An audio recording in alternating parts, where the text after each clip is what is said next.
Lecture number 5 class 10 chapter number 10 physics का हम start कर रहे हैं और आज का हमारा टॉपिक है चेंज इन स्टेट। तो इसमें हम सबसे पहले हमारे पास एक क्वेश्चन है, when a matter changes it's state, matter अपनी स्टेट को कब चेंज करता है। तो इसका आंसर ये इन 3 लाइंस के अंदर आपको मिल जाएगा। कहता है बाय अब्सॉर्बिंग और losing energy the kinetic energy of the atoms और molecules of a substance changes.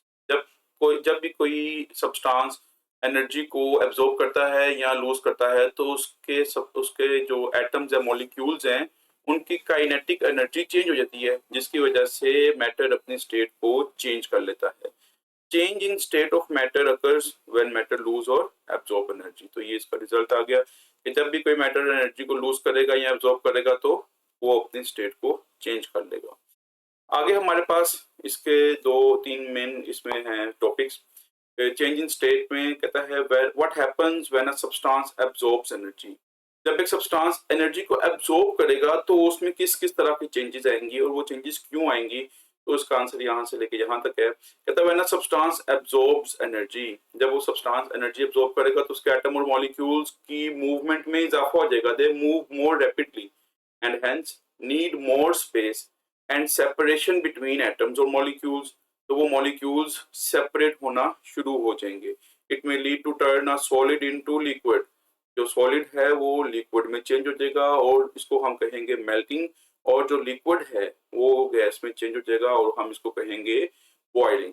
मतलब क्या कि जब भी कोई सब्सटेंस जो है वो एनर्जी को एब्जॉर्ब करेगा तो वो ऐसी स्टेट में जाएगा जहां पे मॉलिक्यूल्स में स्पेस बढ़ जाएगी। और आगे है what happens when a substance loses energy. अब कोई सब्सटेंस एटम्स जो एनर्जी लूज करेंगे तो फिर क्या होगा। तो कहता है by losing energy the atoms and molecules will slow down. Atom और मॉलिक्यूल की काइनेटिक एनर्जी कम हो जाएगी, वो स्लो डाउन हो जाएंगे and hence there is less space and separation between them. और उनके दरमियान के जो सेपरेशन है, डिस्टेंस है, स्पेस है, वो कम हो जाएगी, वो एक दूसरे के करीब आ जाएंगे। जब करीब आएंगे तो हम कहेंगे कि ये जो लिक्विड जो गैस थी वो लिक्विड में कन्वर्ट हो जाएगी। इसको हम नाम देते हैं कंडेंसेशन का। जब ये गैस लिक्विड में कन्वर्ट होती है इसको कहते हैं कंडेंसेशन। और जब एक लिक्विड सॉलिड में चेंज होता है इसको हम कहते हैं सॉलिडिफिकेशन, या फिर इसको हम नाम देते हैं फ्रीजिंग का। ये आपके पास इस क्वेश्चन नंबर 3 का आंसर यहाँ से यहाँ तक आ जाएगा। और फिर आपके आगे है एक और क्वेश्चन, कहता है एक्सपेंशन इन सॉलिड्स। हमने पढ़ा थर्मल एक्सपेंशन सॉलिड में भी होती है, लिक्विड में भी होती है और गैसेस में भी होती है। यहाँ पे वो बता रहा है कि जी थर्मल एक्सपेंशन सॉलिड्स में सबसे कम होती है और गैसेस में सबसे ज्यादा होती है। उसकी रीजन क्या है, उसकी रीजन यहाँ से लेके यहाँ तक उसकी मेन रीजन जो है वो है intermolecular forces. Intermolecular forces solid में बहुत ज्यादा स्ट्रॉन्ग होती हैं, उनके दरमियान में सेपरेशन बहुत कम होती है, ना होने के बराबर होती है, and weakest in the gases. और ये इंटरमोलिकुलर फोर्सेस होती हैं वो गैसेस में सबसे वीक होती हैं, उनके मॉलिक्यूल्स एक दूसरे से बहुत ज्यादा दूर होते हैं।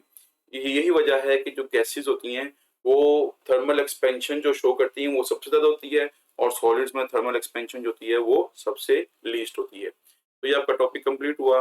अगला टॉपिक है अवेपोरेशन। अवेपोरेशन का जो टॉपिक है ये बहुत ही ज्यादा इंपॉर्टेंट लॉन्ग क्वेश्चन है। तो अवेपोरेशन एक नेचुरल फिनोमिना है, नेचुरल प्रोसेस है जिसमें एक लिक्विड गैस में चेंज होता है एट इट्स सरफेस, और उसके सरफेस पे विदाउट बॉइलिंग, और बॉइल किए बगैर। मतलब उसको आपने गर्म नहीं करना, वो लिक्विड खुद ब खुद गैस में चेंज हो रहा है। इस प्रोसेस का नाम है अवेपोरेशन। और लिक्विड सिर्फ और सिर्फ सरफेस पे होती है। सरफेस के इनर लिक्विड जो होता है वो वहां के मॉलिक्यूल्स अवेपोरेट नहीं करते, सिर्फ और सिर्फ वो मॉलिक्यूल्स अवेपोरेट होते हैं जो सरफेस पे होते हैं।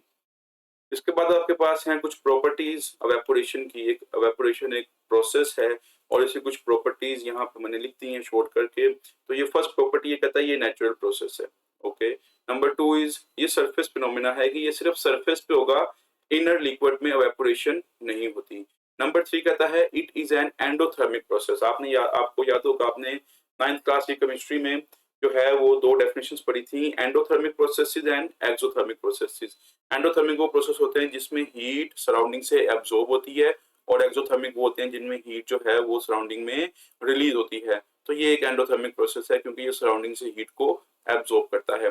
नंबर 4 पे है कहता है it is a cooling process. Evaporation जब भी होती है तो कूलिंग प्रोड्यूस होती है। और नंबर 5 है कि it occurs at all temperatures. ये हर टेम्परेचर के ऊपर होता है। मतलब इवेपोरेशन अगर आप देखें जो आपके वेट क्लोथ्स हैं, जो गीले कपड़े हैं, वो आपके गर्मियों में भी ड्राई हो जाते हैं और सर्दियों में भी ड्राई हो जाते हैं। जो गर्मियों में ड्राई होने का रेट है वो ज़्यादा फास्ट है, सर्दियों में जो ड्राई होने का रेट है वो थोड़ा-सा स्लो हो जाता है। लेकिन ये होता हर टेम्परेचर पे है, गर्मियों में भी और सर्दियों में भी हर टेम्परेचर पे होता है। ये थी आपके पास प्रॉपर्टीज़ ऑफ इवेपोरेशन। और इसके बाद हैं कुछ फैक्टर्स ऑफ इवेपोरेशन। इवेपोरेशन के यहाँ पे 6 फैक्टर्स को डिफाइन किया गया है और हर फैक्टर को उसने डिफरेंट वर्डिंग में एक्सप्लेन किया है। मैंने आपके लिए जो है वो एक ही वर्डिंग में यहाँ पे लिख दिया है ताकि इसको जो है आपको याद करने में आसानी हो जाए। तो जी हम स्टार्ट करते हैं। सबसे पहला फैक्टर है टेम्परेचर। देखें टेम्परेचर, सरफेस एरिया और विंड स्पीड, ये 3 ऐसे फैक्टर्स हैं जिनके साथ इवेपोरेशन का जो रिलेशन है वो डायरेक्टली प्रोपोर्शनल है। तो ये फर्स्ट लाइन हम देखेंगे, ये सारी सेम होगी। Evaporation is directly proportional to the temperature, evaporation is directly proportional to the surface area, and evaporation is directly proportional to the wind speed. ये तीनों फैक्टर्स जो हैं अगर बढ़ेंगे, इनमें से कोई भी फैक्टर इंक्रीज करेगा तो रेट ऑफ evaporation भी इंक्रीज कर जाएगा। तो इसको एक्सप्लेन करते हैं, कहता है high temperature rate of evaporation is fast. For example on a hot day wet clothes dry fast. गर्मियों के दिनों में जो हमारे गीले कपड़े हैं वो जल्दी खुश्क हो जाते हैं। Number 2 surface area. तो greater surface area means fast evaporation. Surface area बढ़ जाएगा तो इवेपोरेशन का रेट भी फास्ट हो जाएगा। फॉर एग्जांपल हमारे पास जो है वो एक डिश है जो बहुत ज्यादा वाइड है, और अगर उसमें एक पानी हो बोतल में और नैरो कंटेनर में, तो आप देखेंगे कि जो पानी है नैरो डिश वाइट डिश में वो जल्दी इवेपोरेट कर जाएगा क्योंकि उसका सरफेस एरिया ज़्यादा है। और जो नैरो कंटेनर लाइक वाटर बोतल है उसमें उसका सरफेस एरिया कम होने की वजह से वहाँ पे रेट ऑफ इवेपोरेशन भी क्या हो जाएगा, वहाँ पे वो स्लो हो जाएगा। और नंबर 3 है विंड स्पीड। इवेपोरेशन का रेट भी जो डायरेक्टली प्रोपोर्शनल है विंड स्पीड के साथ। विंड स्पीड ज़्यादा होगी तो इवेपोरेशन का प्रोसेस भी जो है वो फास्ट होगा। हायर विंड स्पीड पे क्या होगा कि वो विंड जो है वो वाटर वेपर्स को दूर ले जाएगी। जैसे ही मॉलिक्यूल इवेपोरेट करेंगे वो हवा उन मॉलिक्यूल्स को दूर ले जाएगी और मजीद मॉलिक्यूल्स के पास चांस होगा कि वो इवेपोरेट हो सके, वेपर में कन्वर्ट होके एयर में जा सके। और इसके बाद हमारे पास 2 फैक्टर्स हैं, एक है ह्यूमिडिटी और एक है प्रेशर। ह्यूमिडिटी और प्रेशर के साथ जो रिलेशन है इवेपोरेशन का वो है इनवर्स। इनवर्स मींस कि अगर इन में से ह्यूमिडिटी और प्रेशर में से कोई सी चीज बढ़ेगी तो इवेपोरेशन स्लो हो जाएगी। तो ये इनवर्स प्रोपोर्शन है। तो ये कहता है if air is full of moisture, हवा में पहले से ही बहुत ज्यादा नमी हो तो भाई इससे इवेपोरेशन क्या हो जाएगी, स्लो हो जाएगी। क्यों? क्योंकि आप देखते हैं कि आजकल जो मौसम बरसात है, बारिश होती है तो बारिश के बाद हम देखते हैं कि एक हब्स का जो है वो माहौल सा बन जाता है। तो वो हब्स क्यों बनता है? क्योंकि एयर में वाटर वेपर्स की कंसंट्रेशन बढ़ जाती है और आपको पता है कि इस मौसम में आपके जो क्लोथ्स हैं वो लेट ड्राई होते हैं क्योंकि इवेपोरेशन स्लो हो जाती है क्योंकि हवा में नमी होती है। उसके बाद है प्रेशर। अगर एटमॉस्फेरिक प्रेशर ज्यादा होगा तो इवेपोरेशन का रेट जो है वो क्या हो जाएगा, स्लो हो जाएगा। और उसके बाद है नेचर ऑफ लिक्विड, ये लास्ट फैक्टर है और इसके बाद आपका लॉन्ग क्वेश्चन भी कंप्लीट हो जाएगा। तो नेचर ऑफ लिक्विड में कहता है हर लिक्विड का रेट ऑफ इवेपोरेशन क्या होता है, different. For example alcohol evaporates quickly than water. Alcohol और वाटर, अल्कोहल, परफ्यूम, पेट्रोल, इस सब की जो चीजें हैं वो जल्दी इवेपोरेट कर जाती हैं वाटर के मुकाबले में क्योंकि उनमें इंटरमॉलिक्यूलर फोर्सेस वीक होती हैं। उनमें इंटरमॉलिक्यूलर फोर्सेस क्या होती हैं जी, वीक होती हैं। ये था जी आपका इवेपोरेशन का लॉन्ग क्वेश्चन, बहुत इंपॉर्टेंट है, इसको आपने अच्छी तरीके से तैयार करना है। और ये जो ऊपर आपका टॉपिक है चेंज इन स्टेट, अगर ये शॉर्ट क्वेश्चन में तो ज़्यादा चांस है कि इसको शॉर्ट क्वेश्चन में ही आए। तो शॉर्ट में आएगा तो आपके पास ये 4 शॉर्ट क्वेश्चन हैं, आप इसको अलग अलग डिस्कस कर लिया। लेकिन अगर लॉन्ग में आता है तो इसको आप इन 4 पॉइंट्स को आप लॉन्ग में भी मेंशन कर सकते हैं।